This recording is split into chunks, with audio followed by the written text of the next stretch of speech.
এই গরমের দিনে দুপুরবেলায় এই রকমভাবে যদি শরবতটা তৈরি করে খান অবশ্যই ভালো লাগবে।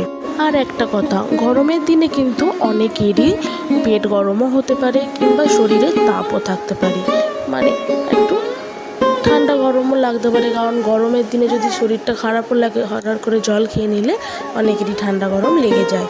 তো এরকমভাবে আমের শরবত যদি করে খান অবশ্যই আপনাদের তাপ কেটে যায় এবং পেটও ভালো থাকবে। তো আমার মতো করে এরকমভাবে শরবত করে ফেলুন বাড়িতে।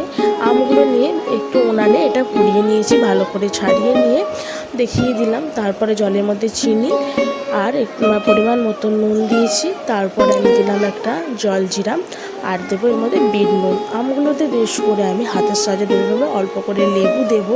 তারপর কয়েক কোচো আমি ওই কী বলে বরফ দিয়ে এটাকে ভালো করে 15 মিনিট ঢাকা দিয়ে রাখবো। তারপর আমি শরবতটা খাওয়ার জন্য প্রস্তুতি নিচ্ছি।